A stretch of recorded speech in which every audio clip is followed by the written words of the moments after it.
Ku ssaawa zibadde zikunuukiriza okuweerenya bannakibiina ki Alliance for National Transformation anti nga kikulembeddwamu pulezidenti waakyo mugisha muntu batuuse ku Bulange Mmengo era bwe batyo baaniriziddwa akola ku by'abagenyi David Ntege.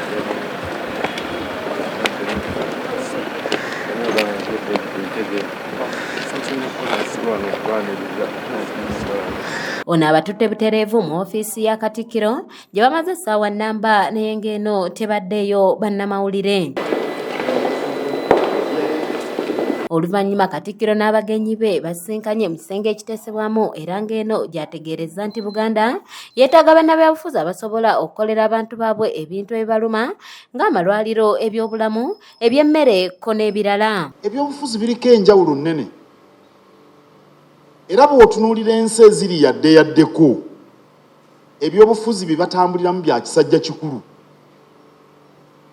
Kubanga ebyobufuzi eby'ekisajja kikulu bye bisobozesa abantu ne baba bavuganya ne batuula ne bagamba abange ebyobulamu biri bubi, tulongoose ebyenjigiriza, abavubuka tebalina mirimu.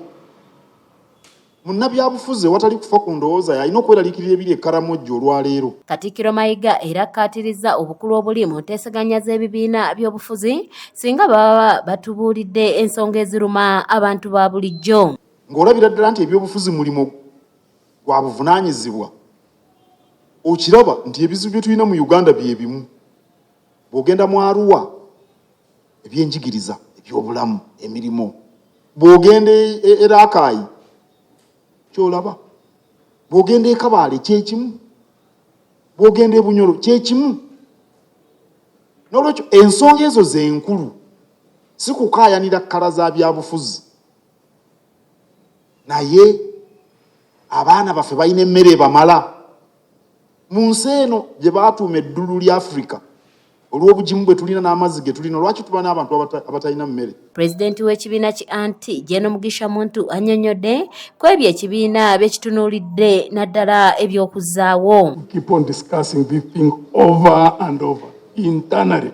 That's one of our main focus. Whether we are alone, whether we are part of a larger coalition, our main thinking is how do you get a group of people who think alike, who can coordinate their actions in keeping on trying to influence the nature of politics for the future. Muntu agamba nti balina okukolaganira wamu ne Buganda mu mbeera yonna okulaba ng'abantu batuula ku mmeeza era ne bakolera wamu mu buli mbeera. Nti ffe abali mu politics, abali mu political parties, ekintu kye tuteekwa okukola kwe kulaba nti ekibiina kyonna ekinaaba nga kituta obuyinza, Katonda bw'aba ayagadde ne tutwala obuyinza, kwe kuteekako enkola okulaba nti institutions ezikola kyonna ekisoboka okuyimusa abantu mu kingdom, titukolagana nabo ku bintu ebyo interests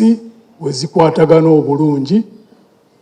Kubanga omuntu kinoomu, munansi kinoomu, yekowa ya buli kintu kyonna ekitambula mu nsi. Kanyike Kevinizi yakusakidde eggulire lino ku lwa ABS Television.